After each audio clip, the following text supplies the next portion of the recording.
সত্যিকারে আল্লাহর কসম তোমারে তো আর কেউ বদলাইতে পারবে না।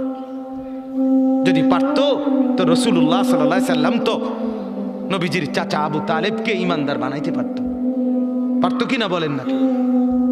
কি পরিমাণ কাঁদা কাঁদছে নবী সাল্লাল্লাহু আলাইহি সাল্লাম আবু তালেবকে কালেমা পড়াবার জন্য, কি পরিমাণ কাঁদছে, চেষ্টা করছে। শেষ মুহূর্তে বলছে, চাচা কালেমাটা পড়েন না। চাচা বলছে, না, মানুষের কাছে বেইজ্জতি হব, পড়বো না, মানুষ লজ্জা দিবে। আল্লাহ নবী সাল্লাল্লাহু আলাইহি সাল্লাম বলছে, কানে কানে বলেন, আমি কাউকে শোনাবো না, আমি শুধু হাসরের মাঠে বলবো, মৃত্যু পর্যন্ত চাচা ওয়াদা দিলাম জগৎবাসীকে শোনাবো না আপনি ঈমান আনছিলেন, কানে কানে কন। আবু তালেব বলছে, না, কানে কানেও বলবো না। এবার নবী বলে চোখের পানি ফেলতে ফেলতে, চাচা এমনও কইতেন না তো, ঠিক আছে চাচা, আমি কালেমাটা পড়ি, আপনি শুধু ঠোঁটটা নাড়েন, আপনি শুধু ঠোঁটটা নাড়বেন, আমি হাসরের দিন বলবো, মাওলা আমার চাচা কালেমা পড়ছিল এজন্য ঠোঁট নাড়ছে, এর সুযোগ দেন। চাচা বলছে, না, আমি ঠোঁটও নাড়ব না। আল্লাহ নবী তখন অঝরে কাঁদতেছিলেন আর চোখের পানি ফেলে বললেন, চাচা আপনি জাহান্নামের আগুনে জ্বলবেন, আমি সইব কেমনে? আবু তালেব নাফরমান তখন কি বলছে জানেন? আন্নারু খায়রুম মিনাল আর। মুহাম্মদ, মানুষের কাছে লজ্জা পাওয়ার চাইতে আগুনে জ্বলা অনেক ভালো। বাপ, নিজেদের জিন্দেগিতে একবার ভাইবা দেখেন, আমিও ভাবি আপনিও ভাবেন, এমন আচরণ আমার মধ্যে আছে কিনা। 3 দিন ধরে যে বাড়িতে মেয়ের বিয়েতে, ছেলের বিয়েতে যে ডেক সেট বাজাইলেন, কারে খুশি করার জন্য? হ্যাঁ, 1 লক্ষ টাকার গেট, এরপরে গায়ে হলুদের এই নগ্ন অনুষ্ঠান কার জন্য করলেন?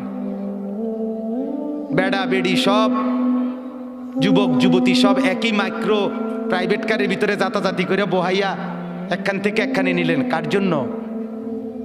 পুরা প্যান্ডেলের ভিতরে একসাথে বেড়া বেড়ি একত্রে খায়, নাচে, গায়, ফুর্তি করে, কার জন্য?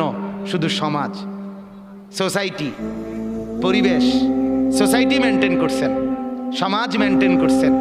ছেলেরা চাইছে, মেয়েরা চাইছে, বাচ্চারা চাইছে, এতে হেতে চাইছে, তো মালিক তিনি কি চাইছিল? ওনার কথা মনে হয় নাই? রাসূল সাল্লাল্লাহু আলাইহি সাল্লাম, তার কথা মনে হয় নাই? বলেন, কিয়ামতের দিন নবী সাল্লাল্লাহু আলাইহি ওয়াসাল্লামের কাছে কোরআনে আছে, ফাকাইফা ইদা জিনা মিন কুল্লি উম্মাতিন বিশাহিদ ওয়া জিনা বিকা আলা হাউলা'i শাহীদা। নবীকে বলছে আল্লাহ, বন্ধু, আপনার উম্মতের প্রত্যেকের আমলনামা আমি আপনার হাতে দেখাবো, আপনার হাতে,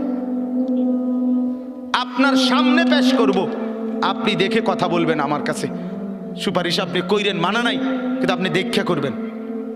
রাসূলুল্লাহ সাল্লাল্লাহু আলাইহি সাল্লাম যদি হাসরের ময়দানে এরকম আমলনামা খুলে উল্টায় আর পৃষ্ঠার পর পৃষ্ঠা দেখে, ফজর নাই, জোহর নাই, আসর নাই, মাগরিব নাই, এশা নাই, শনিবার রবিবার, মদ, জুয়া, অবৈধ উপার্জন, গান, বাদ্য, নাটক, সিনেমা, জিনা, ব্যভিচার, বেহায়া, বেপর্দা, সব উল্টায়। আল্লাহ নবী সাল্লাল্লাহু আলাইহি সাল্লাম তখন বলবে, উম্মত কি এটা? উম্মত, আমার 23 বছরের এত চোখের পানির কথা একবারও মনে হয় নাই? কি আনছো এটা আমারে? উম্মত, তুমি জানো না আমি যে তায়েফের পাথরের আঘাতে পুরা পিঠ চালনির মতো ঝাঁঝরা বানায় ফেলছে আমার? শোনো নাই তুমি? আমারে যে উহুদের ময়দানে দান দান শহীদ করে রক্তাক্ত করছে, তুমি শোনো নাই? আমি যে 14 দিন পেটে ক্ষুধার তাড়নায় পাথর বাঁধছিলাম, উম্মত, তোমার মনে নাই? একবারও শোনো নাই আমার ক্ষুধার কষ্ট, আমার পিঠের ব্যথা, আমার দাঁতের ব্যথা, আমার কাঁধে 2টা কড়া ঢুকে গেছে? উম্মত, আমার ঘরে 3 মাস আল্লাহর নবীর স্ত্রী আয়েশা বলছে, আল্লাহর কসম উম্মত, নবীর স্ত্রী বলছে 3 মাস 3টা সূর্যাদ উঠছে, ডুবছে, রাআইনা হিলালান সুম্মা হিলালান সুম্মা হিলালান।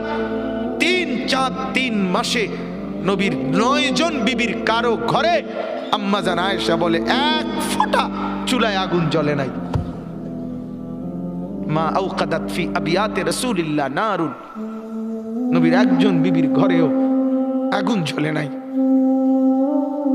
আল্লাহ নবীর স্ত্রী আয়েশা একদিন বলছিলেন নবীকে, পিঠে হাত বুলাইয়া, ইয়া রাসূলুল্লাহ, স্বামী আপনার পিঠ ছিদ্র ছিদ্র কেন, পুরা পিঠ চালনির মতো ছিদ্র ছিদ্র কেন? আপনার কি ছোটবেলায় বসন্ত রোগ হয়েছিল, গোটা হয়েছিল? আল্লাহর নবী চোখের পানি ফেলে বলছে, আয়েশা তুমি জানো না আমার এই পবিত্র দেহে তো কোনোদিন মশাও বসে না, মাছিও বসে না, পোকা বসবে কেমনে? আমার পবিত্র দেহে তো হাঁটলে মেশকের গ্রান বের হয়, আমার পেশাব পায়খানাও তো কোনোদিন জমিনের উপরে 1 সেকেন্ড থাকে না, মাটি ফাঁক করে ভেতরে নিয়ে যায়, সেই আমার গায়ে গোটা হবে কেন? আয়েশা এগুলো আমার তায়েফের পাথরের আঘাতের রক্তের দাগ।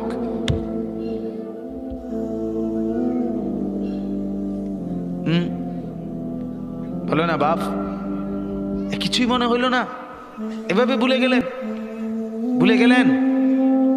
রাসূলুল্লাহ সাল্লাল্লাহু আলাইহি সাল্লামকে একবারও মনে হলো না? আল্লাহকে ভালোবাসেন, নবীকে ভালোবাসেন, আখিরাত চিনেন? এই বাপ, আমি আপনাদের সন্তান, আমার বাবা আপনাদের মহল্লায় 43 বছর এই বড় মসজিদের ইমাম ছিলেন, একদিন 2 দিন না। আমি এই মাটিতে বড় হওয়া ছেলে, এই প্রাইমারি স্কুলের ছেলে, এখানেই বড় হয়েছি। এরা সব আমার আপনজন, আমি আমার আপনজন।